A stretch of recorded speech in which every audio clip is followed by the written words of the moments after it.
Hello, hello, hello. Hello. Hello.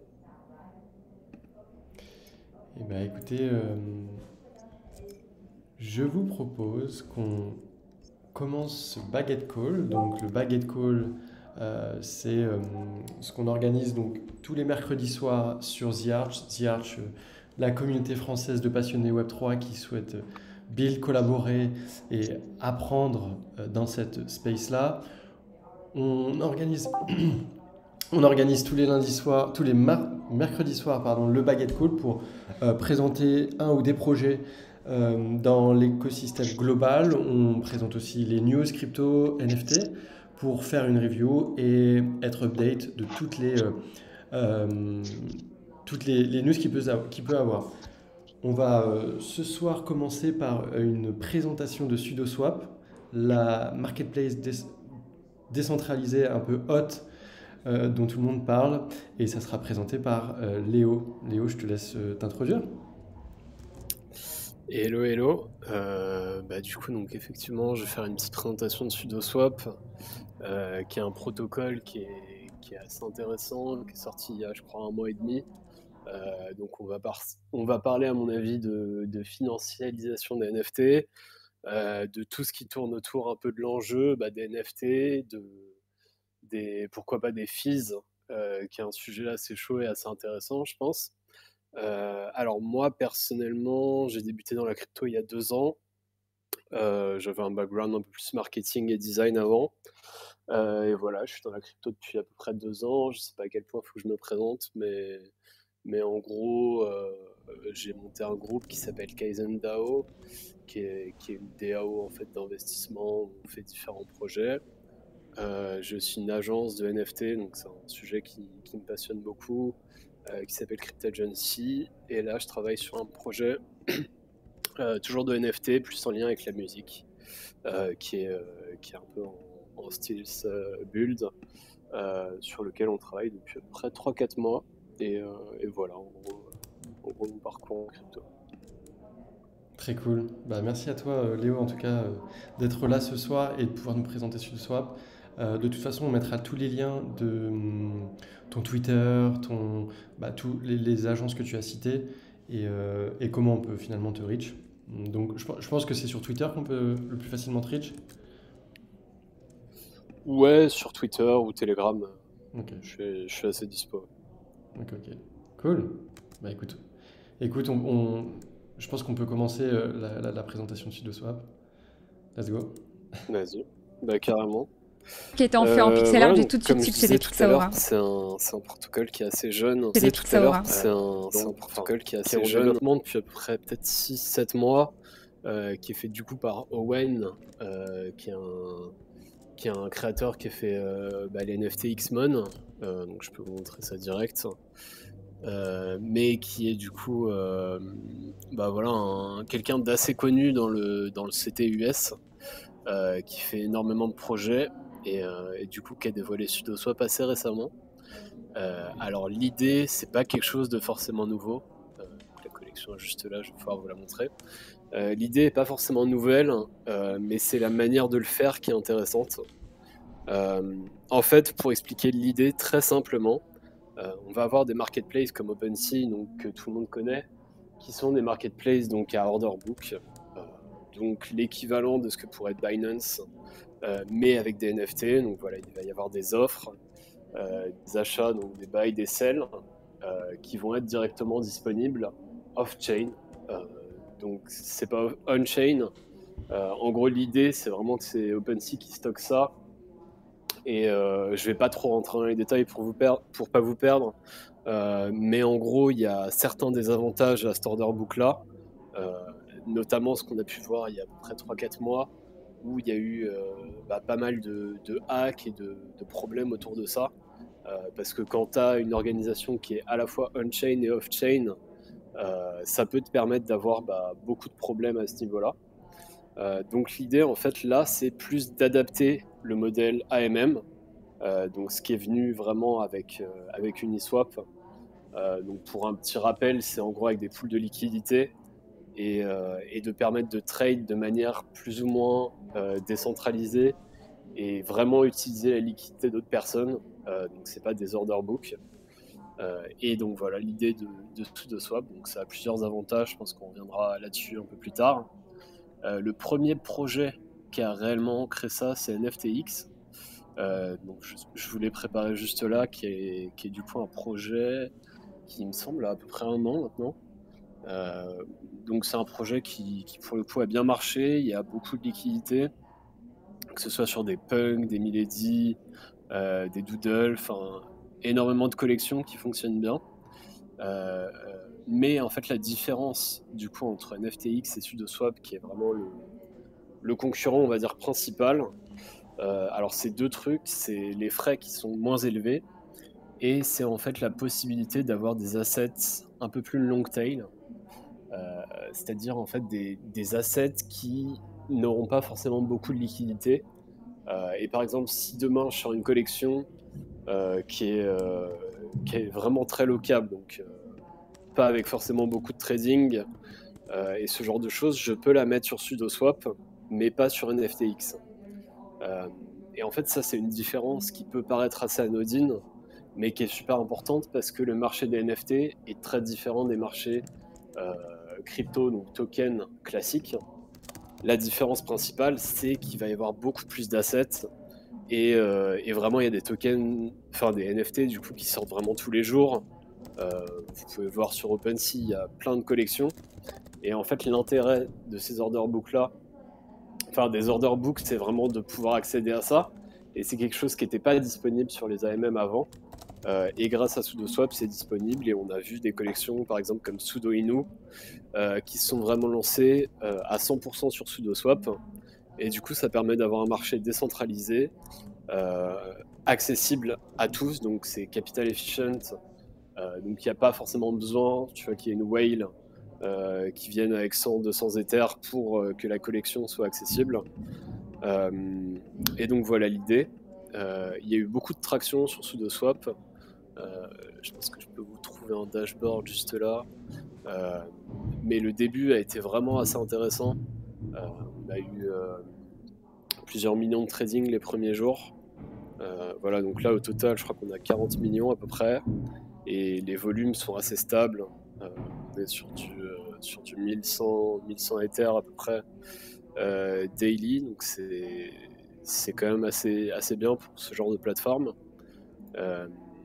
Et voilà, et ce qu'on voit vraiment sortir avec ce SudoSwap, c'est que les gens peuvent faire des collections sans dépendre d'OpenSea, donc sans dépendre de la censure d'OpenSea qui est à la fois quelque chose de bien et quelque chose de mauvais. Je pense que c'est quelque chose qu'on sait tous, mais il y a des avantages et des inconvénients. Et les inconvénients, ça peut être des collections qui sont bannies d'OpenSea, qui sont inaccessibles, même des NFT qui sont pas disponibles parce qu'il y a un hacker qui l'a utilisé. Et du coup, on va avoir par exemple Asset qui ne peut pas être tradé sur OpenSea. Et ça, SudoSwap, donc, qui est une plateforme décentralisée, permet vraiment de trade tous les types d'assets et à ma connaissance, il n'y a pas de censure là-dessus. Donc voilà un petit overview de SudoSwap. Et d'un point de vue token, il y a le token qui a été annoncé. Je crois pas que j'ai de lien, mais en gros, la majorité des tokens vont revenir au holder d'un token qui s'appelle 0xMon, qui était des NFT du coup et un token en même temps. Il y en aura quelques-uns pour les liquidity providers et voilà, et le reste qui est à la DAO. Donc le token n'est pas forcément très bien pensé, je trouve, au niveau décentralisation, mais c'est un autre débat. Et après voilà, et donc, vous voyez, au niveau des fees, c'est très peu élevé. Et ça, il y a eu un assez gros débat aussi sur Twitter parce que, en gros, la position d'OpenSea, c'est de permettre à tous les créateurs, quand ils créent leur collection, de mettre un certain pourcentage qui permet d'accéder en fait à des royalties jusqu'à la fin de la collection. Par exemple, si voilà, vous lancez une collection The Arch, vous pouvez mettre 10% de royalties et à chaque transaction, donc chaque vente et derrière donc chaque achat, il y a 10% qui va revenir du coup à la trésorerie. C'est une mécanique qui est assez intéressante, je trouve, de mon point de vue, parce qu'elle permet vraiment d'avoir des revenus sur le long terme et de permettre des drops qui sont un peu plus fairs. Mais il y a aussi des désavantages, c'est que en fait, si votre collection est FUD, et par exemple on découvre, l'exemple le plus simple, ce serait Azuki, qui est une très grosse collection NFT, et qui a eu une grosse vague de FUD parce que son fondateur avait déjà lancé 3 projets qui n'avaient pas forcément marché, etc. Et la plupart des gens avaient vendu. Finalement, c'est quelque chose qui a permis à son créateur de gagner de l'argent. Donc c'est un peu compliqué comme positionnement, parce que le seul moment où vous ne gagnez pas d'argent, c'est quand il n'y a pas de news, donc quand les tokens stagnent. Et du coup, c'est quelque chose qui est pas forcément super pour le développement du projet, parce que la stagnation, ça permet de créer un projet qui est beaucoup plus stable. Et donc là, en fait, l'idée de SudoSwap, c'est vraiment se dire, on enlève ces fees secondaires. Donc on enlève 0,5, je crois, qui reviennent à la trésorerie. Mais voilà, il y a plus ce truc-là. Donc il y a eu un assez gros débat sur Twitter, notamment par rapport aux gros créateurs qui du coup perdent une partie de leurs revenus. Mais voilà, c'est peut-être un débat qu'on pourra avoir là. Et je peux présenter. Vas-y, excuse-moi, tu veux parler? Petite question, Léo. Comment Ouais. sont listées les collections? Est-ce qu'il y a une DAO qui choisit quelle collection va passer ou pas? Ou n'importe qui peut mettre n'importe quelle collection et... Ouais, alors bonne question. Effectivement, en fait, tu peux vraiment lister la collection que tu veux. Donc, par exemple, voilà, bon, ça c'est mon wallet. Vraiment pas des NFT sympas, mais voilà, par exemple, si je mets un truc Ultra Soundbat, je peux le lister donc directement. Et en gros, je viens de me rendre compte du coup que j'étais pas assez allé dans la mécanique. En gros, pour chaque NFT, vous avez la possibilité de créer des pools. Donc en gros, une pool, c'est un peu comme sur Uniswap. C'est-à-dire que ça permet vraiment d'acheter ou de vendre des NFT. Là, je vais par exemple setup un start price et je vais mettre une price increase. Donc ça, en gros, l'idée, c'est par exemple si j'ai 2 NFT et que je veux les vendre, je peux les faire démarrer à 0,1, et à chaque vente du NFT, il augmente du coup de le prix d'Ether que j'ai marqué.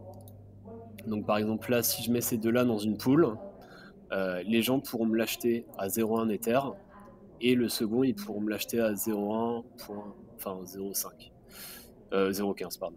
Du coup, ça permettra en gros d'avoir vraiment une pool de liquidité directement, et tous les assets sont disponibles. Donc, par exemple, je crois qu'on a toutes les collections ici. Voilà, donc en fonction des prix. Et par exemple là, on a qu'est-ce qu'on va regarder? Voilà, Tubicat par exemple, qui est une grosse collection. Là, au niveau de l'interface, on voit qu'on en a 226 de disponibles, qui peuvent être achetables du coup à n'importe quel moment. Par exemple là, si je veux en acheter 5, je mets 5 items, ils vont prendre les prix les moins élevés, et là en fait il va nous montrer les différentes pools. Donc c'est en fait ce que j'ai montré, c'est que chaque personne va définir son prix à lui, et va pouvoir en fait créer des pools avec ses NFT à lui.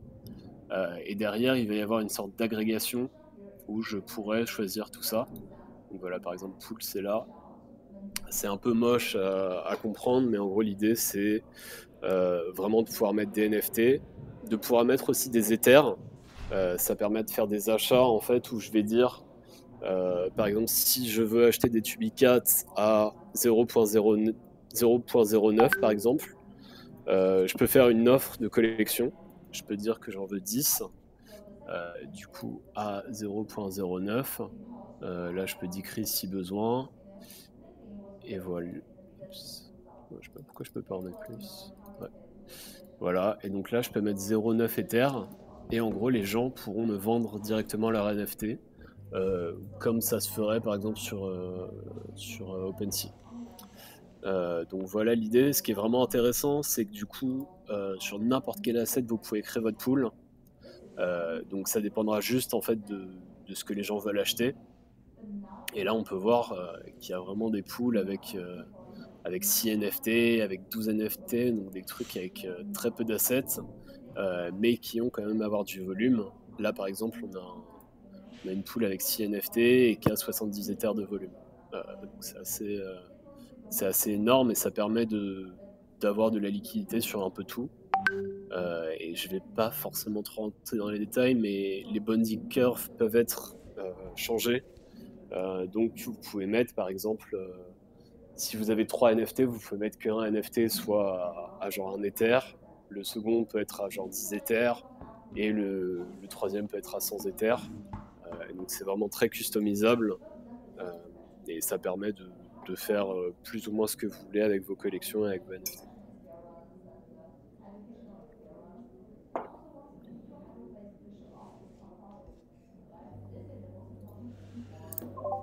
Trop cool. Alors moi j'ai plein de questions. Est-ce qu'il y a d'autres personnes qui ont des questions et qui veulent en poser? Non, vas-y Romain, on te laisse. Let's go. Est-ce que c'est que sur Ethereum ou est-ce qu'on peut aussi acheter il y a des pools avec du Matic ou Pour le moment, c'est que Ethereum. Malheureusement, c'est souvent ça pour les protocoles NFT. Et j'ai pas d'infos sur le fait qu'ils vont se déployer sur notre chain ou pas. Mais je crois pas que ce soit prévu pour le moment. Ok. Et tout à l'heure là tu nous montrais qu'on pouvait en acheter 5 d'un coup par exemple d'une collection. Ouais. Est-ce que à ce moment-là comment fonctionne l'agrégation? Est-ce qu'il va proposer les 5 moins chers au floor price ou est-ce qu'il va considérer que dans tel pool, il y a une réduction où je sais pas si t'en prends 5 de 2 de cette pool-là, un de l'autre, 3 de la dernière, c'est moins cher. Comment est-ce qu'il fonctionne?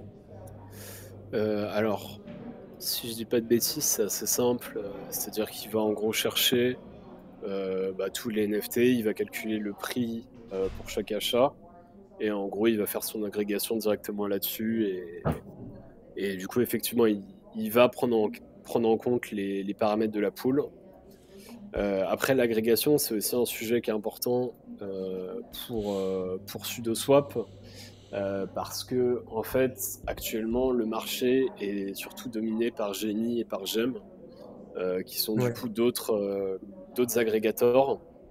Et en fait, il y a une grosse spéculation autour de ces agrégateurs qui ont en fait pas encore mis en place du coup SudoSwap là-dedans. Et en fait, ce qui va être vraiment intéressant à l'avenir, c'est que si vous cherchez, je vais revenir sur Tubicat. Si vous cherchez à acheter des Tubicats, il va vraiment regarder sur toutes les marketplaces.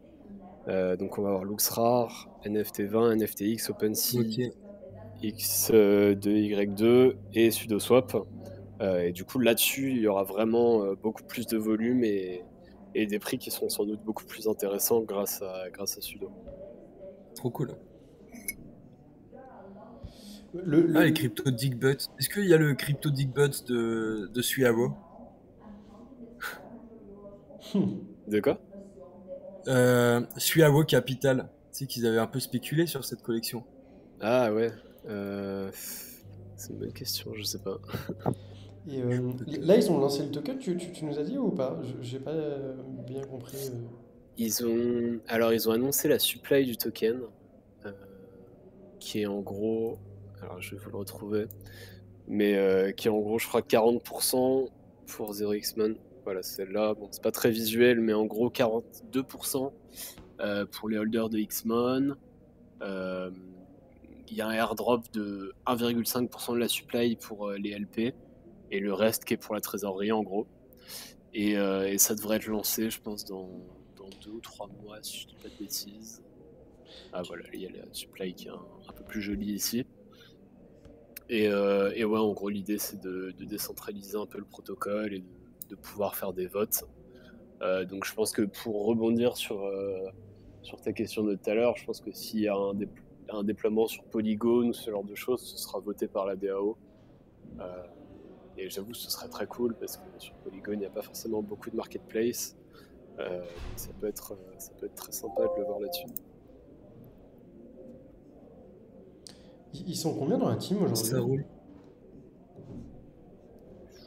Alors, c'est une bonne question. Je crois qu'ils sont vraiment pas énormes. Si je dis pas de bêtises, je crois qu'ils sont 3 ou 4. Ouais, peut-être faut sur se le renseigner, GitHub. mais ouais, ils sont... Ouais, sur le Git. Bonne idée.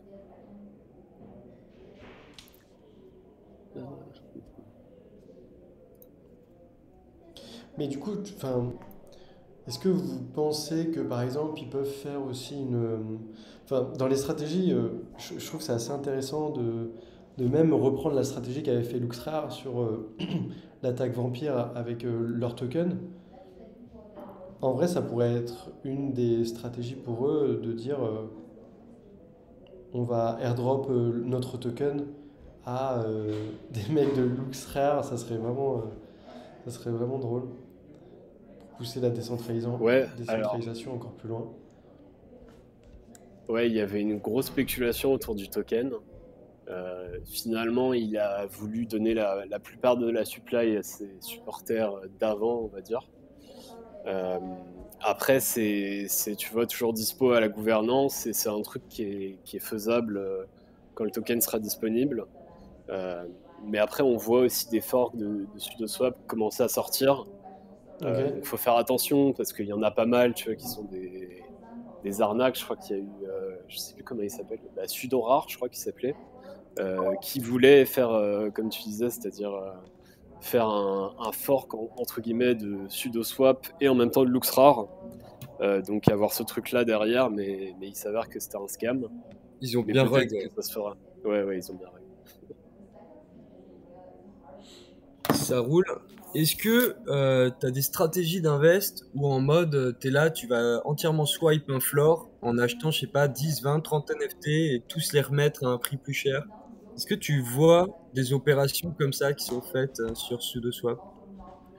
Bah alors déjà, tu vas avoir des arbitrages qui sont beaucoup plus simples maintenant. Ouais.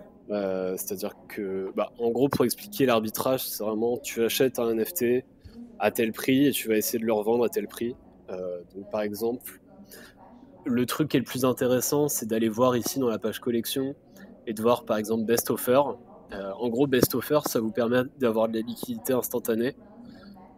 Par exemple, là, si j'ai un NFT du coup Webaverse, je peux le vendre directement à 2,95, mais du coup, c'est un peu chelou. J'ai l'impression que je peux faire un arbitrage là. Allez, Voilà. fais l'arbitrage en live là, fais-nous la démo. Ouais, je pourrais. Celle. Allez, fais-nous un petit flip là à 0,3 là. Attends. Parce que j'ai l'impression qu'il n'y a pas d'ordre de vente finalement. Je sais pas comment ils calculent ça. Ah oui, non, ok. Bah, il n'y a pas d'ordre de vente parce que j'ai pas de NFT tout simplement. Bah, attends, je pourrais le faire, mais là, j'ai pas les ethers sur ce wallet là. Mais voilà, donc en gros, pour vous expliquer, l'idée, c'est vraiment de l'acheter. Bah, si quelqu'un veut le faire, n'hésitez pas. Hein. Je pense que du coup, ça fait 0,3 ethers. 0,03 ethers. Après, faut calculer avec le gaz aussi. Hein. Donc, c'est-à-dire que il y a le prix de redeem, le prix de vente. Donc, en fonction du Gwei, il est où? Je ne l'ai plus, je crois. Bref, mais du coup, donc ça va dépendre un peu du gaz.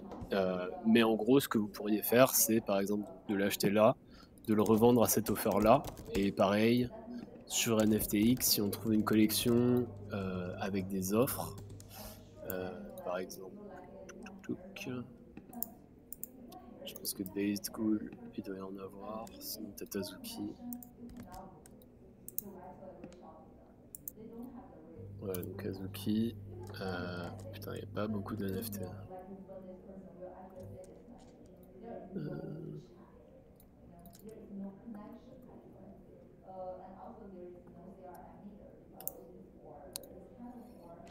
Bon, je crois que les millésies, de toute façon, il doit y en avoir.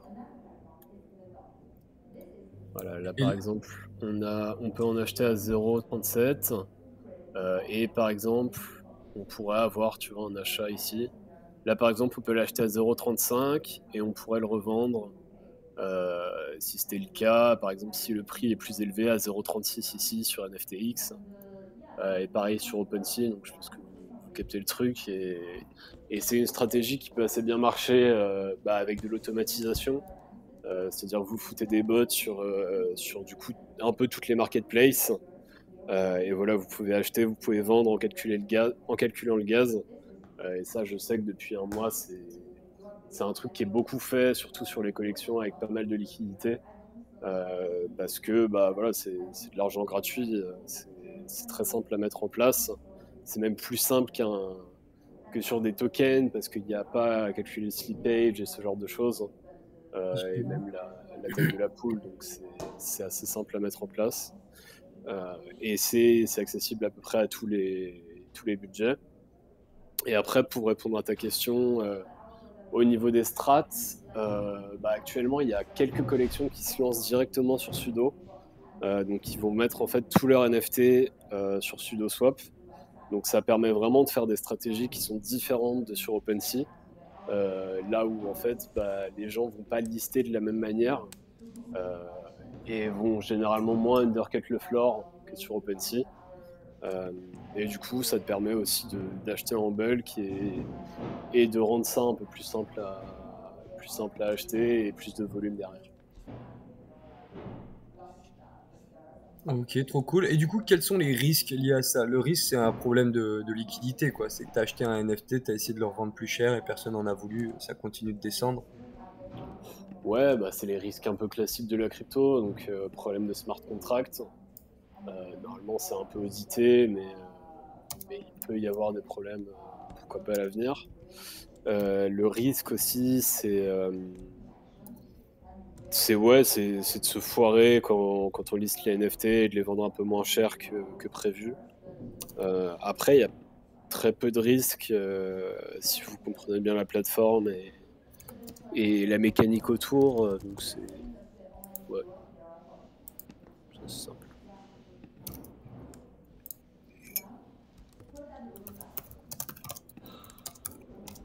En vrai, c'est assez intéressant ce qu'ils ont créé.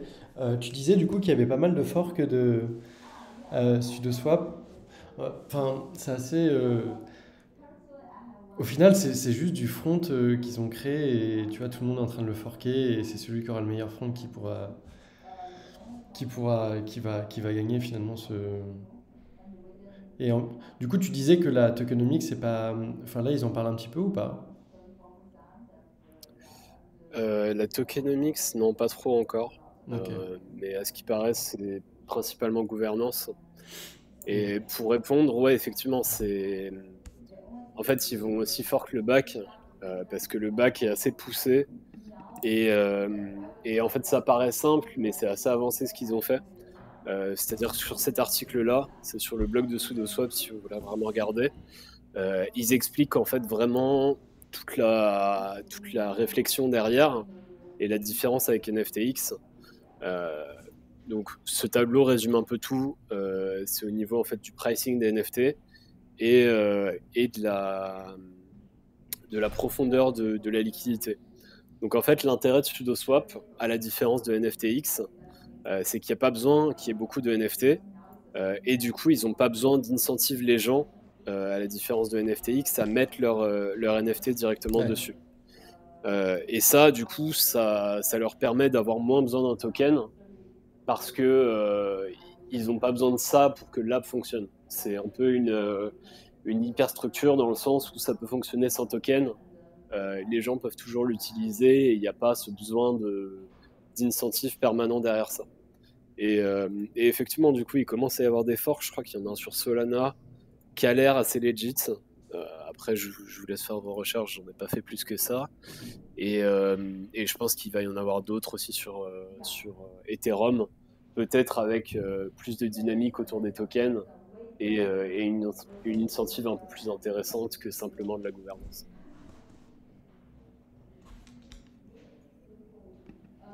Cool. Est-ce qu'il y a des personnes dans l'audience qui ont des questions à poser sur SudoSwap?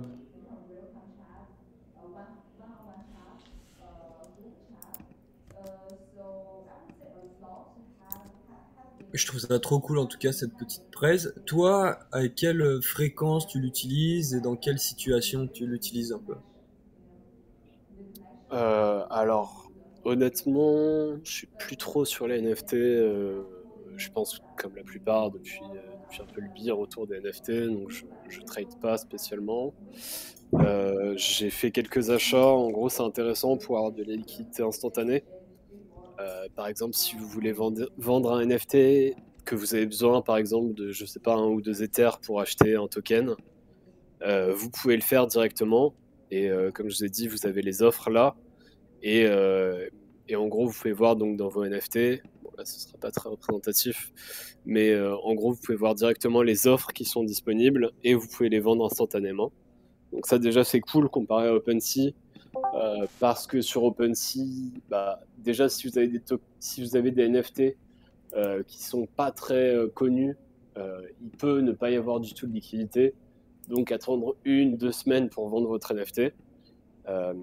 Et en plus, bah voilà, c'est un peu à la demande du marché, et il peut ne pas y avoir d'offre pendant très longtemps, alors que là, vous avez vous avez directement votre offre et vous pouvez le vendre quand vous voulez. Et pareil pour l'achat. Je trouve que c'est assez pratique parce que ça permet d'éviter déjà les frais. Et ça, c'est un truc dont on se rend pas trop compte parce que sur l'interface d'OpenSea, ils ont en fait fait exprès de cacher en gros ces frais. Ils sont disponibles que quand vous achetez vraiment le NFT, donc ils sont pas très visibles. Et en gros, bah, 10% c'est quand même énorme. Sur un achat à un Ether, ça fait 0,1 Ether, ça fait 150 balles, donc c'est quand même énorme sur des NFT. Ça peut être très rentable de passer uniquement par Sudo plutôt que par OpenSea.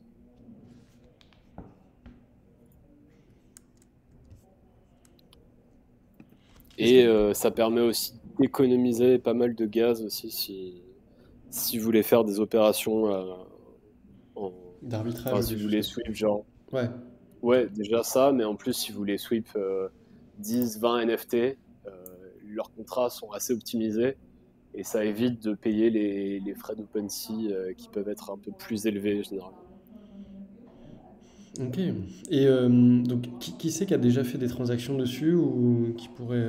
Enfin, Léo, j'imagine que tu en as déjà fait. Ouais. Euh, S'il y a quelqu'un dans l'audience qui en a déjà fait, qui a utilisé SudoSwap, etc., qui a un retour d'expérience dessus, très preneur aussi.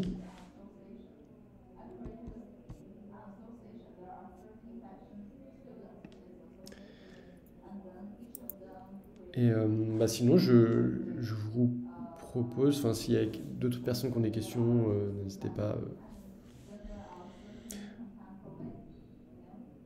Sinon, je vous propose que Romain, on enchaîne avec la newsletter. Si tu penses, Léo, avoir tout, Bah tout écoutez, si vous traité. n'avez pas d'autres questions, je pense qu'on est bon. Euh, Je pense qu'on est bon. Et après, si vous avez des questions, n'hésitez pas sur Ziyar. Je suis toujours dispo. Donc. Trop cool. Trop cool, mec. Est-ce que tu es au courant de features qui vont arriver ou sur lesquels ils seraient en train de bosser? Non, du tout. C'est un peu une communication. Comment dire? Enfin, c'est pas une communication très publique, donc ils le mettent pas trop en avant. Mais déjà, il va avoir le token, donc ça va être un assez gros truc, je pense. Ça roule. Et la team, c'est des. Ils sont pas docs, du coup, j'imagine. C'est des Non, Américains.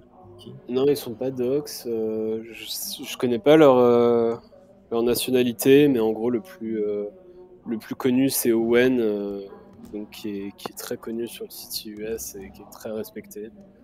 Ok, Donc c'est quand même un projet qui est assez réputé par rapport à ça. trop cool. Toi, tu Ouais. vas en acheter du token à la sortie ou pas? Euh, je pense pas. Après, ça dépendra un peu de sa capitalisation et de ce qu'ils annoncent derrière.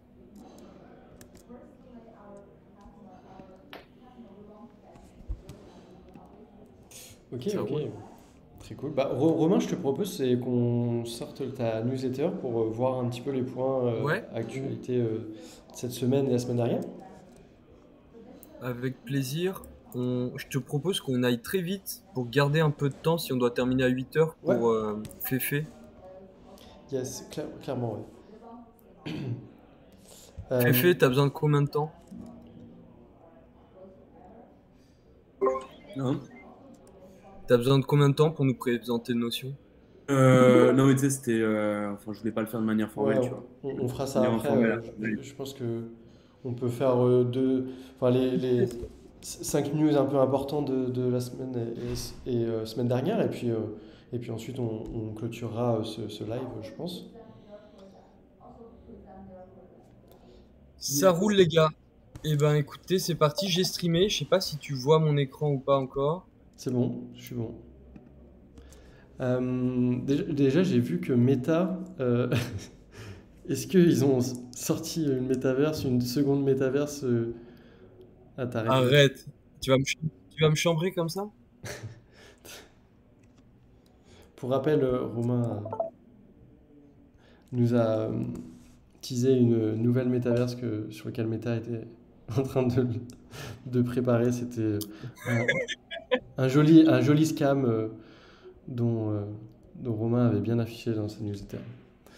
Bref. Bah, c'était pas un scam, c'était pas.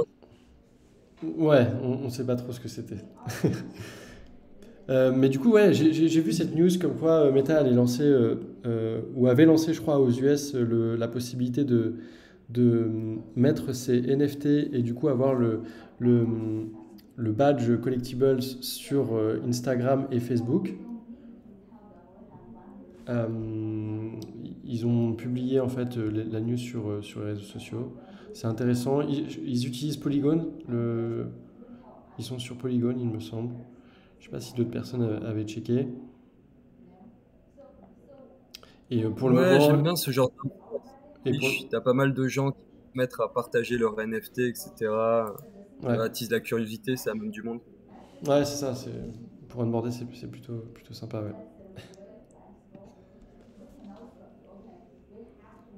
Ouais. Je sais pas si vous avez suivi l'affaire avec Avalanche la semaine dernière, où donc il y a des vidéos d'un avocat d'Avalanche qui s'appelle Kyle Rush qui a balancé plein de saloperies sur tous les concurrents, plein d'acteurs de l'écosystème, sur aussi la SEC, les commissions américaines de règlement, enfin de, comment on dit, enfin légal vis-à-vis des cryptos, etc. Et du coup, donc il y a eu deux communiqués, donc et de la part de Kyle Rush et de la part d'Emin, Emin qui est le fondateur d'Avalanche, où ils ont tous les deux nié ces allégations, etc. Il est revenu en arrière, il a dit que les vidéos étaient prises à son insu, mais bon, il balance quand même pas mal d'infos. Et du coup, à la suite de ça, il a retiré ses plaintes vis-à-vis de plein de concurrents, d'acteurs. Donc, je crois qu'il y avait FTX dedans. Voilà. Donc, pour info, pour rappel, ce qu'il faisait, c'est que il attaquait des projets concurrents en justice, Ouais, et ok. ça lui permettait d'obtenir des informations sur tous ces projets. Ah oui, genre ah oui, ok. Vu qu'il y avait une enquête En gros, judiciaire, il obtenait certaines infos un exactement, peu confidentielles de concurrents, quoi. exactement. Smart. Donc ils allaient attaquer la Binance Smart Chain, j'en sais rien. Et puis du coup, dans le cadre du procès, la BSC allait être obligée de leur filer des infos, etc. Et donc il fonctionnait Ok. comme ça. Donc il y a eu un petit drama toute la semaine là. Et d'ailleurs il y a le token qui a pas mal dérouté, un peu plus que la moyenne du marché.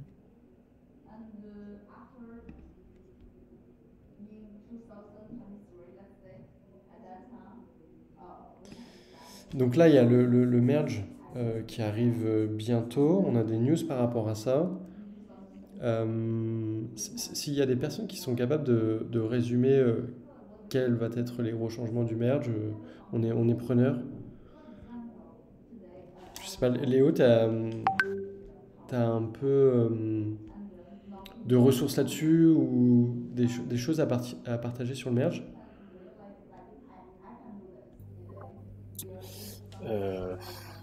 Ouais, après c'est un truc compliqué. Je sais pas combien de temps vous avez, mais Mais en gros, ouais, effectivement, ça arrive, je crois que c'est le 15 déjà. Donc, Le et si 13, je crois que ça a le été un peu 13, avancé.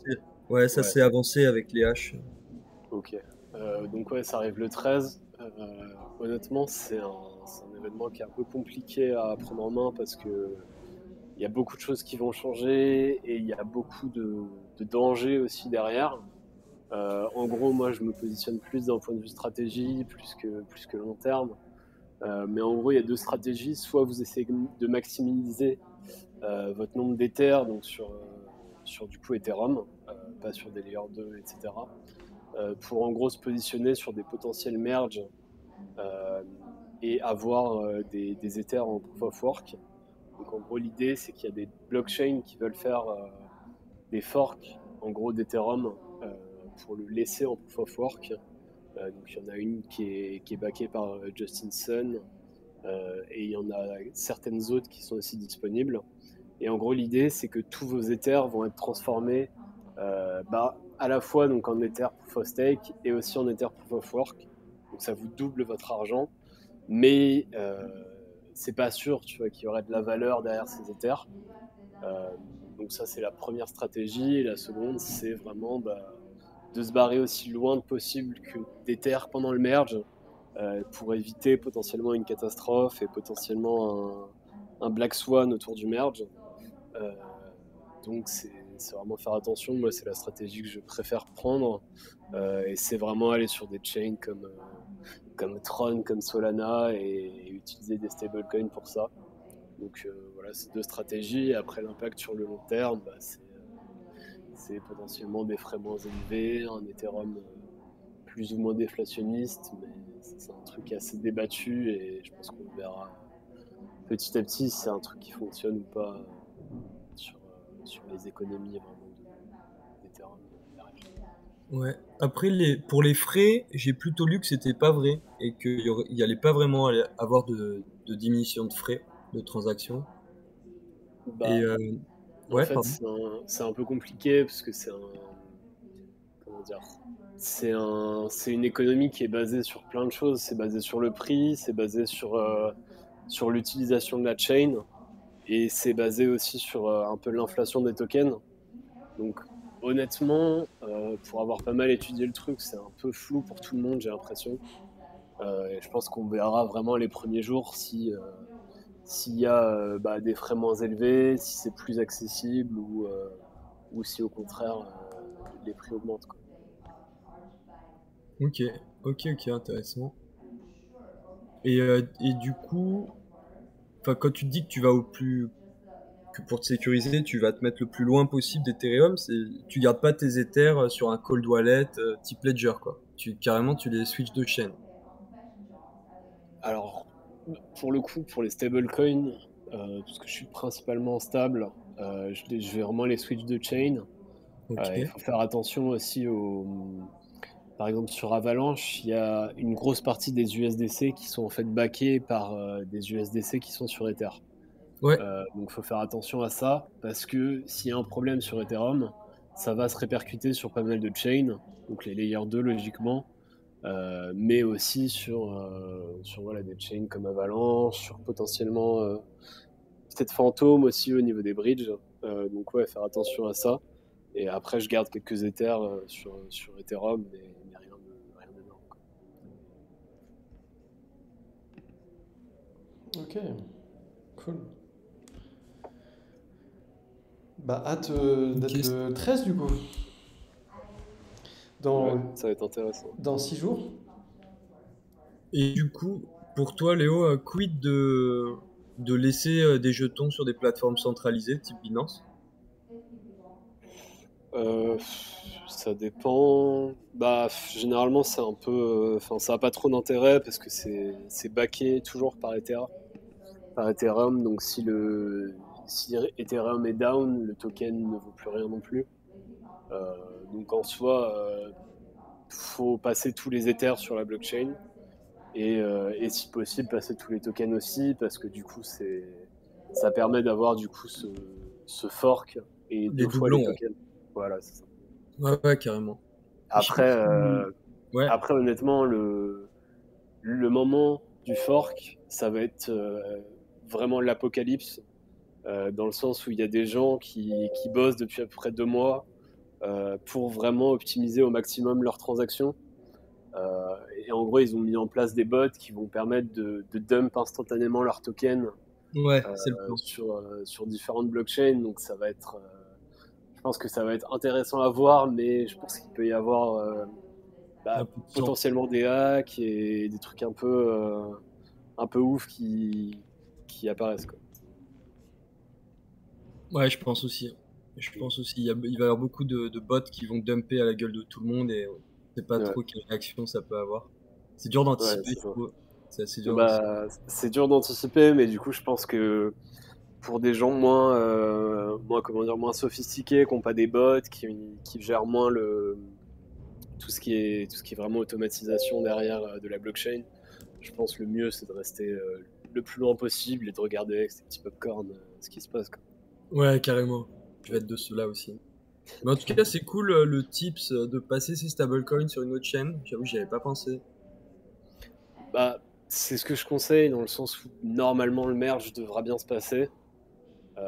Mais si vous avez la possibilité de bouger ça pour très peu, pour genre 5 balles de frais ou 10 balles de frais, je pense que c'est mieux de sauver toute sa fortune blockchain en allant sur notre chain plutôt que de prendre ce risque-là.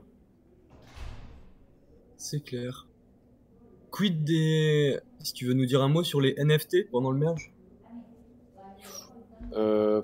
Honnêtement, je sais pas trop. Je me positionne pas trop dessus. Mais ouais, c'est un peu. Ça risque de bouger beaucoup aussi. Ouais, c'est pareil, j'ai vu qu'il y avait pas mal d'opportunités de hack là-dessus. Ouais. Où, des mecs qui vont vouloir dump leur NFT sur une chaîne, sur la chaîne Proof of Work, et finalement le hacker va pouvoir récupérer son NFT et le dump sur la Proof of Stake avant lui, enfin des trucs. Il y a pas mal de trucs Ouais. qui sont possibles apparemment. Ouais, bah carrément. Mais de toute façon, ça s'embraye bien avec ce qu'on disait avec SudoSwap. Ça te permet aussi de pouvoir dump ça instantanément. Et du coup, je pense qu'il y aura potentiellement. Je sais pas exactement les mécaniques, mais en gros, c'est ce qui s'était fait un peu à l'époque du token BAYC, donc Bored Ape. Peut-être qu'il y a des gens qui vont borrow des NFT Ouais, genre 10 secondes avant le merge, qui vont en récupérer d'autres sur la chaîne Proof of Work, qui vont les remettre directement dans la pool. Il peut y avoir plein de techniques qui vont être un peu apocalyptiques là-dessus. ouais, c'est excellent. Excellent. Qu'est-ce que vous voulez voir les copains? Est-ce qu'il y a une news qui vous intéresse en particulier? Donc là, il y a la distribution de Sudo, tu en as déjà parlé. Ça, c'est un talk où Vitalik partage un peu ses idées. Si Ah, sur. vous voulez build dans le Web3, vous savez pas quoi faire. Ah, ok, ok. Non, parce que en gros, comment dire, Vitalik avait aussi parlé de les enjeux climatiques, etc. Enfin, c'était plus pas psychologique, mais euh, une vision. C'était hyper intéressant d'ailleurs. Il avait répondu à un thread et je trouvais que c'était cool. Mais ok. J'ai vu un truc sur les villes. Avec, tu peux créer une ville avec ton wallet, c'est ça? Si tu te remets sur la. Ouais. Ouais, alors Web3 attends. Cities. C'est quoi ce. Tu connais ça, Léo?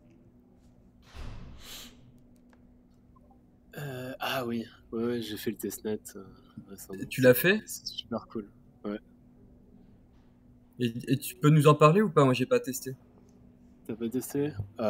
En gros, ça suit un peu la trend des protocoles d'achievement qui est actuellement. Donc il y a plus ou moins pas mal de ces trends-là. Je me rappelle plus trop des noms. Mais en gros, l'idée, c'est si vous faites. Il y a Nooks, par exemple, je crois. Si vous faites des transactions, je sais pas si vous faites genre 1000 transactions sur Ethereum, vous avez accès à un NFT. Et du coup, ça permet en gros de créer sa ville avec ces différents achievements. Donc, on Ah, peut c'est faire cool des ça. trucs cool. Ouais, c'est ça, c'est un peu des rewards de différentes quêtes.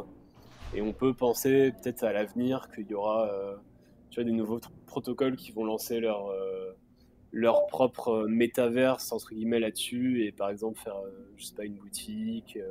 Là, on voit une piscine Lido, une usine Polygone. Donc c'est assez sympa et c'est très visuel. Ouais, ça rend hyper bien, je trouve.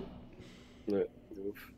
Et en gros, l'idée, c'est vraiment d'avoir comment dire, enfin, c'est leur baseline, c'est vraiment votre on-chain identity. Et en gros, l'idée, c'est de pouvoir visiter les villes des autres et voir d'un coup d'œil ce qu'ils ont fait sur Ethereum. Donc, je sais pas s'ils sont contributeurs, par exemple, sur Olympus ou sur Uniswap, ils peuvent avoir une statue ou ce genre de choses. Ça ressemble un petit peu à ce qu'on a vu avec Next Decade, qu'on a reçu chez nous. Je sais pas ce que t'en penses, Max. C'est un peu plus. Enfin, c'est très différent parce que là, tu as plutôt des. Ça va être très tourné finalement contribution, etc. Alors que Next Decade, ça va être display de NFT et avec un feed qui est un peu réinventé, quoi.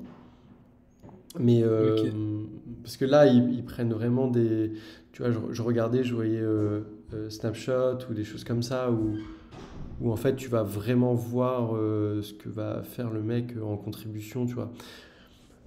Typiquement, dans les credentials, tu as aussi, c'est pas live encore, mais tu as Elvin qui build un truc qui s'appelle disco.xyz et qui sera aussi disco.xyz. Et en gros, voilà ça. C'est vraiment pour montrer ta data on-chain. Et du coup, bah, par exemple, je ne sais pas si on a déjà parlé de Kudos, mais Kudos, c'est un protocole qui te permet d'envoyer des soulbound tokens, donc des non transférables tokens, à des personnes pour des contributions ou anyway. Mais globalement, eux, ils vont, dans l'idée, ce qu'ils disent, c'est montrer tes credentials, tu vois. Et du coup, bah, en un clic, je peux aller voir ce que Léo a déjà contribué pour tel ou tel DAO. Romain qui s'est fait tège de tel DAO et du coup bah tu vois ça va me donner enfin n'importe mais ça sera pour moi je suis assez bullish sur l'identité on-chain. Il y a des vrais sujets dessus et ouais, enfin, j'aime beaucoup ce truc-là. Parce que pour moi, le Web3 est très lié aux communautés. Les communautés, aujourd'hui, il faut les faire vivre et tu les récompenses plus ou moins grâce à des choses. Et en fait, on a les NFT qui sont un très bon use case pour récompenser une personne selon ses contributions. Et donc, voilà, aujourd'hui, il va y avoir des protocoles qui vont se créer pour justement voir quelles sont les contributions de chacun. Et ça en fait partie, comme disco.xyz. Bref. Ouais. Cool, ouais. Ouais, en vrai, c'est un sujet très tendance quand même. Ouais, Il y a beaucoup de projets qui le font. Après, il faut voir comment ça se. ouais, exactement. comment ça Bah, tu vois, les se Soulbound fait. Tokens, je trouve qu'ont vraiment amené une vague où on s'est dit, ok, on peut vraiment faire quelque chose de nouveau avec les NFT et non pas que de la spéculation. Euh, Tu vois, nous, on a récompensé quelques fois des personnes avec justement ces Soulbound Tokens. Moi, je trouve que c'est cool. Alors, pour le moment, en vrai, c'est simplement de l'expérimentation, tu vois. On est toujours sur de l'expérimentation, mais il n'y a rien de très concret avec ça. Mais c'est que finalement, comme les POAP aujourd'hui, à quoi ça sert euh, pas grand-chose, mais, euh, mais c'est hyper intéressant parce qu'en gros, on sait d'un seul coup d'œil ce que la personne, depuis combien de temps elle est dans un space, parce qu'en gros, on peut voir les POAP qu'il a reçus et sur quel type d'événement il va. Donc je trouve que c'est assez intéressant. Ouais. Et comme tu as dit, pour le coup, moi, je trouve que c'est déjà assez utile dans le sens où tu as des plateformes. En fait, je différencierais les plateformes qui émettent et les plateformes qui créent là-dessus. Et tu vois, tu as des projets comme Mazuri, donc, qui est un truc français qui permet d'avoir entre guillemets un LinkedIn du Web3 et qui permet directement d'identifier quelle personne fait partie de quel DAO. Et tu vois, quelqu'un qui a par exemple un POAP d'une DAO très reconnue, qui est contributeur là-dessus, ça aide sur le CV. Et surtout, si tu souhaites rester anonyme, c'est quelque chose qui sera super important. Et pareil, tu as des protocoles comme Degen Score qui te permet en gros de calculer plus ou moins ton score du coup de Degen Ouais, c'est on en parlait. et de te donner accès à des opportunités en fonction de ça. Par exemple, si tu as des projets qui veulent vraiment que des hardcore users, tu vois, tu peux y accéder directement via ça. Donc c'est assez intéressant. Ouais. Après, c'est un autre débat, mais le problème, c'est que ça dépend du wallet. Et la limitation des soulbound tokens, c'est de se dire que tout le monde aura un seul wallet dans sa vie. Ou Le alors, problème, c'est que chaque wallet segmentera un peu ce que tu as envie. Bah, finalement, tu vois, genre, c'est un énorme débat, hein, mais typiquement, tu auras peut-être un wallet pour tes contributions Web3, tes contributions pour, je sais pas, des choses un peu plus personnelles, tu vois. Et en Ouais. fait, in fine, ton wallet est ta vitrine. En fait, moi, ce qui me dérange un peu avec les soulbound tokens, c'est que la sécurité dans le Web3 est clairement pas optimale encore. Et que si un jour tu te fais hacker, déjà tu perds tout ton argent et en plus tu perds toutes tes contributions. Et ça, pour le coup, t'as pas moyen, tu vois, de le backup ou de changer. Par exemple, si ta seed phrase leak, si par exemple, je sais pas, tu postes sur un forum ou bref, et que tu veux vraiment sauvegarder tes soulbound tokens, t'es pas censé le pouvoir le faire. Et du coup, je trouve ça un peu problématique parce que je pense qu'on est tous voués à changer de wallet petit à petit parce qu'on peut pas avoir une sécurité parfaite. Non, mais Et je pense que c'est ouais, complètement d'accord avec ça. un peu limité et peut-être que les protocoles qui réussiront à faire ça. Pour faire la référence avec Soulbound Token, c'est vraiment la référence à l'article du blog de Vitalik, où justement il a émis cette thèse-là du non-transférable token. Et justement, il parlait de potentiellement, imaginons la carte d'identité, le permis de conduire, que ce soit un non-transférable token, parce que finalement tu n'as pas besoin de transférer, ou alors. Et c'est là qu'il parlait de cas bien spécifiques. Si jamais ton wallet a été volé, si jamais ton wallet, tu as perdu la seed phrase ou n'importe quel autre use case, tu n'as plus d'accès à ton wallet, alors il faudrait dans ce cas déclarer un use case de recours et donner la possibilité de transférer au wallet que tu récupères, quoi, ou tu veux récupérer le. Donc je crois qu'il y avait quand même des sujets, en tout cas ils sont en train de travailler là-dessus pour dire, voilà, on va donner une possibilité de transférer ces soulbound tokens. Ouais, effectivement, c'est un truc sur lequel ils travaillent, mais pour le coup, c'est vraiment un truc à penser. Et le truc, c'est qu'avec Starknet, il y aura beaucoup plus de wallets avec l'account abstraction. Et du coup, c'est aussi un problème qu'il faudra voir. Donc, bullish sur la tendance, mais il faudra voir comment est-ce qu'ils mettent en place ça. C'est clair. Moi, le risque que je vois à ça, pour aller dans votre sens, c'est que ça risque de finir sur une blockchain privée d'État où tu as ta sécurité sociale, ta carte d'identité, ton passeport, tout sur le même truc. Avec du coup un acteur centralisé derrière que tu peux appeler si jamais tu perds ton De toute façon, si tu veux jamais. Imaginons qu'il y ait des cas comme ça avec la sécurité sociale. Il y a des États qui. Le permis de conduire ou alors des cartes d'identité. Forcément, les États vont vouloir avoir la main mise sur tes datas. Je pense pas qu'ils passent par une blockchain style. Il y a des États. Il y a des États européens qui vont faire ça, hein. Mais avec un système zero knowledge, comme ça, en fait, l'ensemble des données ne sera pas accessible par une seule et même personne. Donc normalement, tel service, tel ministère aura accès à telle ou telle donnée sur telle ou telle personne. C'est pour l'instant. Bon, on verra. Ça roule les gars. Léo, déjà merci beaucoup. Franchement, c'était top. Tu reviens quand tu veux, si tu veux nous présenter d'autres nouveautés ou d'autres petites pépites que tu déniches avec grand plaisir. On va mettre fin au live. On parle depuis un peu plus d'une heure. Il y aura une rediff pour ceux qui sont arrivés en cours. Et puis voilà, je vous embrasse, je vous dis tout ça bientôt. Ciao tout le monde. Merci Léo encore. Salut les gars, merci.